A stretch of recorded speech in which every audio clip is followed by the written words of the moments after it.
Uma boa noite a você que tem nos acompanhado aqui no Facebook da Melk. Muito obrigado aí que tu tem prestigiado também, feito parte desse encontro com Deus, que apesar da distância, quer nos reunir. E obrigado que tu tomou também esse propósito essa noite, de estar aqui atentando, olhando, esperando, ouvindo aquilo que Deus tem para falar ao teu coração. E para nos saudar nessa noite, eu quero ler o texto de João, capítulo 12, versículo 23, conforme o livro de senhas diárias, é para ser o lema da semana que se inicia, e lá vai dizer o seguinte: Jesus respondeu aos discípulos: é chegada a hora de ser glorificado o Filho do Homem. Nesse texto, Jesus traz a realidade da sua obra aos seus discípulos. Ele declara: olha, daqui uns dias, tudo aquilo que eu vim para fazer vai ter o seu centro, vai ter a sua execução. E nós conhecemos hoje essa execução da obra de Cristo como a Páscoa. Quando Jesus Cristo se entrega para morrer por mim e por você numa cruz. Mas Ele não só morre numa cruz, Ele também ressuscita para nos dar esperança. Hoje é o domingo de Ramos, o dia em que Jesus Cristo supostamente teria entrado em Jerusalém. Ele foi tratado como um rei, mas a sua obra, ela mostra o quão humilde ele foi também. O quanto ela inverteu tudo aquilo que os seres humanos esperavam na época. E nessa inversão que o Filho de Deus foi glorificado. Em vez de ser exaltado como um rei, foi levado até a cruz. Morreu, ressuscitou, subiu aos céus. E eu e você, nós somos convidados a nos agarrar nessa obra de Jesus Cristo, porque ela é que nos dá esperança. E Páscoa está ligado com isso, está ligado com esperança. Esse período de Quaresma que nós vivemos, um período de reflexão. E nessa semana nós iniciamos esse período especificamente de esperança, onde Jesus Cristo, através da sua obra, nos mostra o caminho para a eternidade.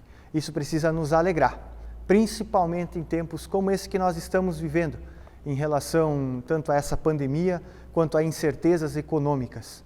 É em Jesus Cristo que nós encontramos a nossa âncora, porque Ele é o centro e precisa ser o centro da nossa vida. Meu desejo é que Deus te abençoe com aquele recado que Ele tem para te dar essa noite. Te fortaleça também para essa semana. Te convido para uma palavra de oração. Senhor nosso Deus, obrigado que Tu és um Deus de amor. Obrigado que Tu não estás distante, mas perto de cada um de nós, Senhor. Obrigado que Tu é o ponto que nos liga.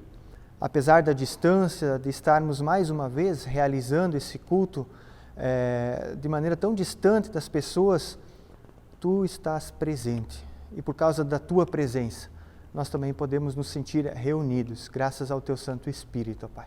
Obrigado, Senhor Deus, que 2000 anos atrás, Você se entregou numa cruz e morreu por cada um de nós, para que os nossos pecados pudessem ser perdoados, o Teu nome glorificado e a Tua obra santificada a todos nós através da fé. Senhor Deus, nesses tempos de tribulação, nesses tempos de angústias, incertezas, venhas Tu ser a nossa certeza, Pai. Nos alimenta no dia de hoje com a Tua palavra. Aquieta o nosso coração e nós oramos no nome precioso de Jesus Cristo. Amém. Queridos, dito essas palavras de introdução, eu quero passar novamente 2 avisos que dizem respeito à nossa comunidade, a comunidade aqui da Melk de Jaraguá do Sul. Eu quero de forma breve passar eles, vai estar projetado aí nos slides, e se trata do seguinte: o primeiro dos avisos é esse aí, que as atividades da Melk, elas permanecem suspensas até o dia 19 de abril.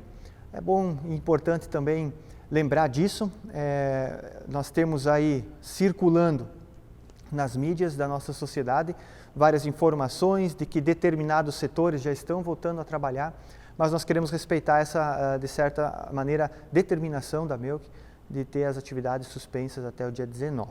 Até o dia 19, então, certo que elas estão suspensas. Se algo mudar, nós estaremos avisando cada um de vocês. Não se preocupem, tá bom? Se alguma dúvida surgir, entre em contato comigo, entre em contato com o Rodrigo, nós vamos com certeza responder. Mas a princípio esse é o recado. Vale lembrar também todos os cuidados que o pessoal tem sugerido se ter, né, em relação ao tal do coronavírus. É muito bom, todo cuidado é pouco, e eu peço que cada um de nós esteja sendo orientado ou se orientando a partir desses avisos, dessas sugestões, desses conselhos. Beleza? Um segundo aviso diz respeito às ofertas e contribuições da nossa comunidade. Como todos sabem, todos que participam aqui, em todo culto é realizado as ofertas, nós levantamos as ofertas e elas é o que mantém o trabalho, elas são o que mantém o trabalho da Melk. A Melk tem os seus compromissos mensais a serem cumpridos e ela deseja honrar com esses compromissos, por isso fica o convite. E nesse aviso que está projetado aí, eu tenho algumas informações a mais do que simplesmente dizer a respeito da oferta, que se trata da conta que a Melk tem, que é na Caixa Econômica Federal. Está ali esclarecido também a agência, ali também está sendo mostrado a conta corrente, a operação, enfim, essas informações necessárias. E foi pedido também que informações quanto ao nosso tesoureiro também fossem expostas, né? Qualquer dúvida, informação em relação à contribuição, à oferta, você pode muito bem se dirigir ao nosso tesoureiro, o Klaus Clems, ali está o contato dele. Vai ficar um pouquinho mais tempo aí projetado para você também tomar nota disso. E ele pediu qualquer dúvida, qualquer informação, pedido, qualquer coisa específica, entre em contato com ele. Pode mandar um WhatsApp, pode ligar, ele está disposto também a olhar com carinho para essa situação. A nossa comunidade é mantida por isso, como foi falado, e nós te convidamos a continuar contribuindo, apesar de não estarmos mais realizando culto, por enquanto realizando culto aqui na Melk, um culto presencial, tá bom? Procure a mim também, procure ao Rodrigo, nós estamos aí para ajudar nesse sentido.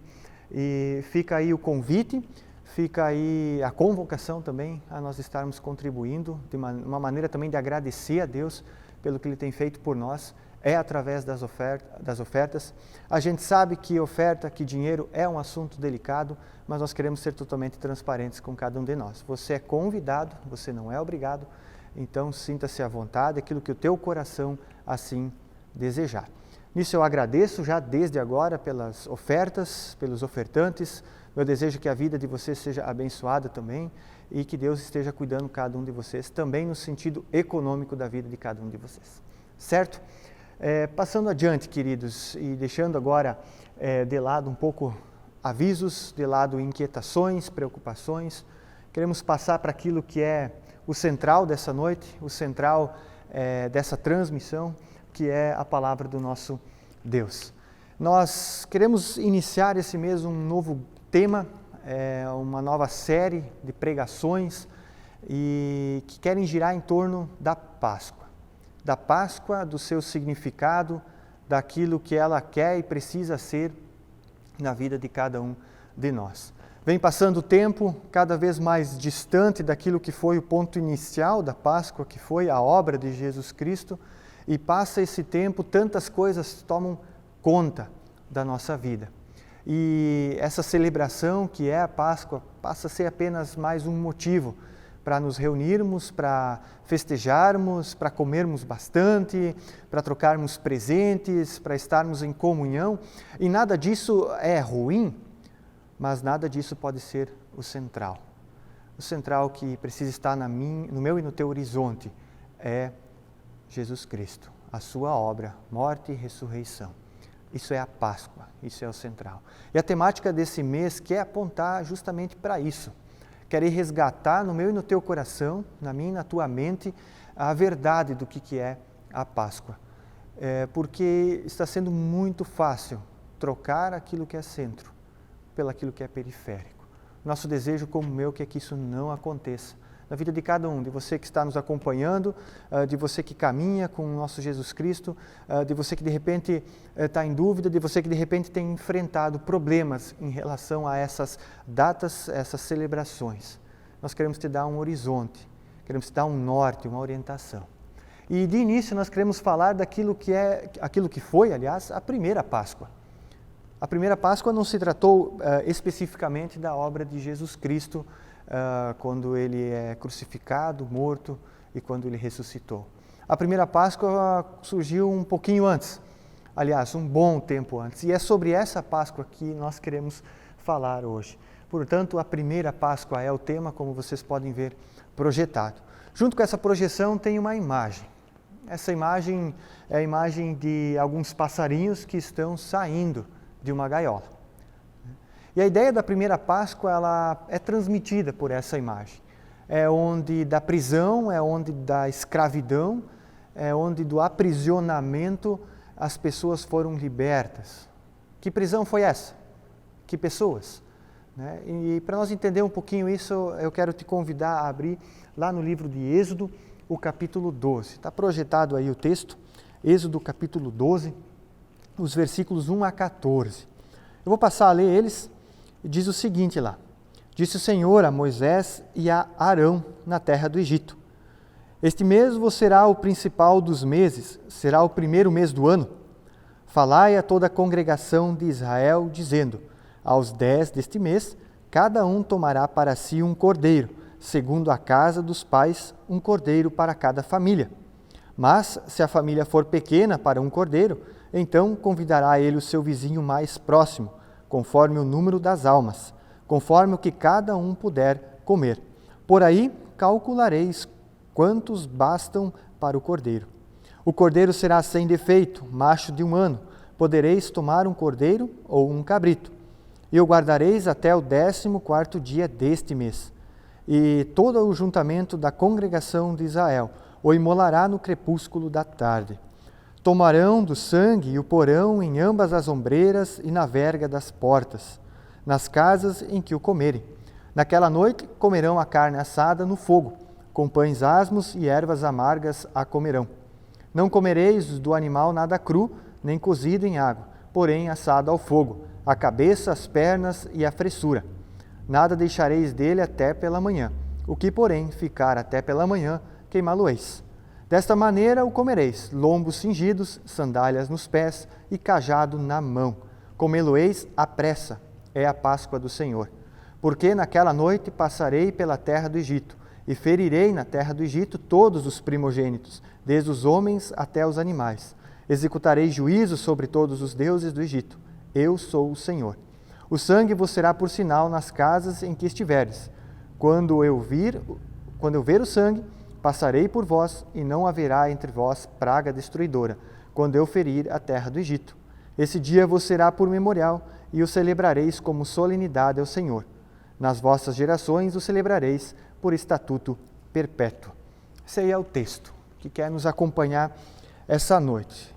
E esse texto é muito interessante, aquilo que a versão Almeida, Revista e Atualizada, coloca como título. Vai dizer o seguinte: a instituição da Páscoa. E chama atenção essa informação, porque é justamente nesse texto onde a dimensão daquilo que foi a primeira Páscoa veio à tona, surge. E sobre o surgimento dessa primeira Páscoa, 3 coisas eu quero destacar para nós, que querem trazer um ensino importante para a nossa vida. A primeira delas tem a ver com aquilo que foi a iniciativa divina. Se eu e você olhamos para o versículo 1 e também para o versículo 11, nós vamos ter essa informação. No versículo 1 fica bem claro que quem vem falar com Moisés e Arão é Deus. Deus disse a Moisés e a Arão. Portanto, esse texto logo deixa bem claro para mim e para ti que a iniciativa dessa instituição da primeira Páscoa, da existência da primeira Páscoa, é divina. É Deus que vem ao encontro do povo de Israel. Não o povo de Israel que vai ao encontro de Deus. É Deus quem chama Moisés, lá em Êxodo 13, está bem claro isso. É Deus quem ouve o clamor do povo de Israel, que estava angustiado com a escravidão no Egito. E esse é o povo. Israel, escravo no Egito, e agora encontra esperança. E só encontra esperança porque Deus toma essa iniciativa. No versículo 11 vai deixar bem claro, lá no finalzinho, que essa Páscoa é de quem? É do Senhor. É do Senhor essa Páscoa. É iniciativa dEle, parte dEle. Isso é fantástico, por quê? Porque é Ele que vem ao nosso encontro. E isso é fantástico também para o povo de Israel.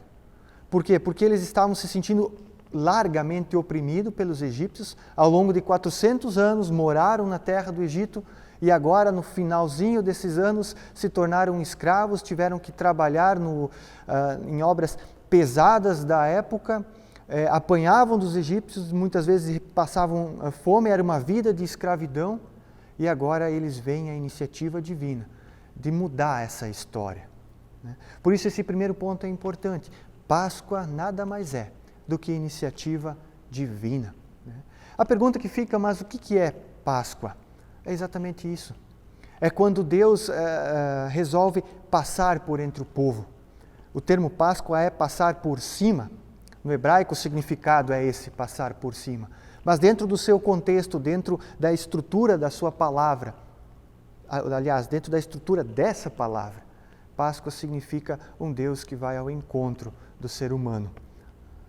E é fascinante porque essa é a história que nós lemos, onde Deus diz a Moisés e Arão a sua intenção de estar entre o seu povo, aquele povo que ele escolheu lá em Abraão. Mês passado falamos a respeito de algumas coisas do livro de Gênesis e mencionamos a história de Abraão, onde Abraão é encontrado por esse Deus. E agora Deus encontra esse povo nessa situação e ele faz alguma coisa, ele se faz presente. Isso é fascinante aqui. Um Deus que não abandona aquele que ele um dia chamou de seus. Você sempre continua sendo dele uma vez que ele te chamou. E por isso, iniciativa divina. Um segundo ponto que fica claro é que a primeira Páscoa mostra que o povo de Israel foi livre da morte.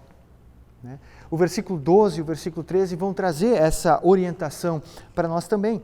O texto vai dizer no versículo 12: porque naquela noite passarei pela terra do Egito e ferirei na terra do Egito todos os primogênitos, desde os homens aos animais. Executarei juízo sobre todos os deuses do Egito. Eu sou o Senhor. E o 13, o sangue vos será por sinal nas casas em que estiverdes. Quando eu vir o sangue, passarei por vós e não haverá entre vós praga destruidora. Então, essa iniciativa divina livra o povo de Israel da morte. Ok, era a morte dos primogênitos, mas era a morte. Afinal, quem é primogênito? Eu aposto que você não deseja perder a tua vida. Na casa dos meus pais eu era o primogênito e, desculpa, não é a minha intenção perder a minha vida. E logo Deus livra o povo de Israel dessa situação. Por isso a Páscoa naquele momento para o povo de Israel significa também liberdade em relação à morte. A morte não vai entrar na casa deles. Existe sim todo o ritual que foi impulsionado por Deus, pela iniciativa divina, que seja realizado a morte do carneiro, o sangue deveria ser passado nas portas, e ali então a praga destruidora, como o texto fala, não entraria. Mas tudo isso mostra que o sangue de algo livrou o povo de Israel da morte. O sangue do Cordeiro livrou o povo de Israel da morte. Isso aqui precisa ser importante para nós, porque o sangue de alguém também me livrou e livrou a você da morte e da morte eterna, que é o sangue de Jesus Cristo.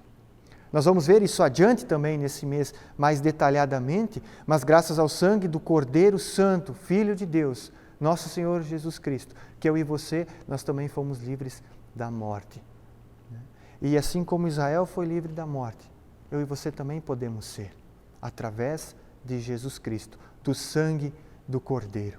Portanto, é iniciativa divina, livrou o povo de Israel da morte. E também sobre a primeira Páscoa é importante destacar o seguinte, que ela traz esperança. O versículo 11 e o versículo 14 vão deixar claro isso. O versículo 11, pelo menos quando eu estava lendo e preparando, eu achei fascinante. O versículo 11 vai dizer: desta maneira o comereis, lombo cingido, sandálias nos pés e cajado na mão. Comê-lo-eis à pressa, é a Páscoa do Senhor. E no 14, estes dias vos será por memorial, e o celebrareis como solenidade ao Senhor, nas vossas gerações, e celebrareis por estatuto perpétuo. Fica claro aqui a necessidade de esperar agora no Senhor. Em que sentido? De que vocês não vão, povo de Israel, ficar mais tempo no Egito, vocês vão sair daqui. Eu olho para o versículo 11, eu lembro de quando o pai e a mãe diziam: vamos viajar. E quando eles diziam vamos viajar, a gente tinha que então se arrumar para essa viagem, botar tênis nos pés, roupa confortável para a viagem. Ou seja, iríamos sair de casa e nos deslocar até determinado lugar. E dessa maneira também o povo de Israel é convidado: olha, vocês vão jantar essa noite, mas já jantem com a roupa pronto para sair, pronto para viajar. Porque afinal de contas vocês vão sair da terra da escravidão. Ou seja, esperança. Vocês vão poder, como diz o versículo 14, celebrar isso adiante na vida de vocês, essa saída do Egito. Portanto, essas três coisas são os primeiros impulsos que essa pregação traz para nós. Num primeiro momento, obviamente, é uma iniciativa divina que nos livra da morte e que nos dá esperança. E o resumo disso está destacado lá no livro de Êxodo, capítulo 20, versículo 2, onde o texto vai dizer: eu sou o Senhor teu Deus, como está projetado aí, que te tirei da terra do Egito, da casa da servidão. Resume a atitude de Deus para com o seu povo. Eu tirei vocês da terra do Egito, da casa da servidão. Liberdade e esperança estão por trás desse texto. Liberdade de não ser mais escravo, esperança de poder servir a Deus na terra que Ele prometeu. Assim funciona para mim e para ti também. Em Jesus Cristo, eu e você somos libertos do pecado e temos a esperança da vida eterna. Isso precisa estar claro para nós. Por quê? Porque uma vez que isso está claro para nós, nós não vamos mais ser enrolados com falsas promessas mundo afora. Nós vamos estar preparados para crer que Jesus Cristo é a nossa esperança e o motivo da nossa liberdade. A pergunta que eu tenho agora, indo para o final, é: qual o significado da primeira Páscoa? 4 coisas eu destaco como resposta para essa pergunta. Primeira delas, que Deus não está alheio à situação da sua criação. Deus viu o povo de Israel e interviu, fez alguma coisa. Deus vê a minha e a tua situação e Ele quer fazer uma coisa sobre isso. E aliás, Ele já fez, lá na cruz, quando entrega o seu Filho para morrer por nós. Ali é o centro, ali é onde a minha e a tua vida ganha sentido, assim como a primeira Páscoa deu sentido para o povo de Israel. Uma segunda coisa, que pertencem a Deus tempos e épocas. Isso precisa estar claro para nós também. Pertence a Deus tempos e épocas. Nós não precisamos mandar em Deus, dizer para Ele fazer as coisas no nosso tempo e na nossa época, não. Pertence a Ele, nós devemos nos render a Ele. Isso é fé, isso é acreditar, se render a esse Deus. Uma terceira coisa, que há períodos de tristeza e de alegria. Isso também precisa estar claro para nós. Nesse exato momento, no nosso país, vivemos num momento de tristeza, de sofrimento, de incertezas. Assim como em muitos outros momentos, vivemos momentos de alegria, de paz, de convicções. Isso faz parte da nossa vida. Eclesiastes capítulo 3, versículo 1 a 8 já deixa bem claro isso, que existe tempo para tudo debaixo do céu, em cima da terra. Isso precisa estar no nosso horizonte. Por quê? Porque quer nos consolar. Existem dias de tristeza e vai existir dias de alegria. E uma quarta coisa que é necessário lembrar, queridos, continuamente, que a salvação pertence ao nosso Deus. Assim como Deus salva o povo de Israel da terra do Egito, da escravidão, Ele também salva a minha e a tua vida da escravidão do pecado. Isso precisa estar claro para nós. Nós queremos muitas vezes botar sobre nós a função de salvar a nossa vida. Não, fuja disso. Não é a verdade, não é a realidade, não é bíblico. A Deus pertence a salvação. Por quê? Porque eu e você, quanto mais nós nos tentarmos salvar, mais vamos cair na ilusão de que conseguimos e, na verdade, não vamos sair do lugar. A única coisa que teríamos para oferecer para Deus é o nosso pecado. Isso já foi pago lá na cruz. Por quê? Porque Deus toma a iniciativa de nos salvar, de pagar o débito desse pecado, Ele mesmo através do seu Filho Jesus Cristo. Eu quero encerrar essa noite com o texto de 1 Pedro, um texto que em outros momentos eu também já compartilhei ele. 1 Pedro capítulo 5, versículos 6 e 7, como está projetado, vai dizer o seguinte: humilhai-vos, e uma vez que eu me humilho, eu me rendo a esse Deus. Eu tenho uma atitude de entrega a Ele. Humilhai-vos, portanto, sob a poderosa mão de Deus. Não tem melhor lugar para estar do que a poderosa mão de Deus. Ela nos instrui, ela nos consola, ela nos salva. Essa é a poderosa mão de Deus. Para que Ele, em tempo oportuno, vai dizer o texto, vos exalte, lançando sobre Ele toda a vossa ansiedade. Por quê? Porque Ele tem cuidado de vós. E se Ele tem cuidado de vós, queridos, nós temos as nossas responsabilidades e dessas nós não podemos fugir. Mas agora, eu e você temos a nossa certeza, em meio a muitas incertezas nesse nosso período que estamos vivendo, nesse período que estamos vivendo. E a certeza é essa, de que Deus tem cuidado de nós. As coisas que Ele tem permitido acontecer, permitido que aconteçam, as coisas que Ele não tem permitido acontecer. Nós não temos controle sobre isso, só Ele. Mas feliz é aquele, como o texto fala, que está sob a poderosa mão de Deus. fuja do inimigo, do pecado para as mãos de Deus, mas fuja para Deus. Ele tem cuidado de ti. Que Deus te fortaleça para essa próxima semana. Te ajude também a refletir do que essa próxima semana ela implica na tua vida, como Semana Santa, como semana de preparação para refletir e celebrar a respeito da obra de Jesus Cristo. Amém? Quero te convidar, da mesma maneira que eu fiz na outra vez, a se reunir com as pessoas que estão aí na tua casa e terem um círculo, uma comunhão de oração. Faça isso, coloque o nosso país como motivo de oração, coloque a saúde, coloque também a vida dos médicos, enfermeiros, a equipe de saúde, de segurança, enfim, todos aqueles que estão na linha de frente na luta contra esse vírus. Coloque também a certeza de que só em Jesus Cristo, eu e você, nós encontramos liberdade e esperança. Que Deus te abençoe e uma abençoada semana para ti também. Boa noite.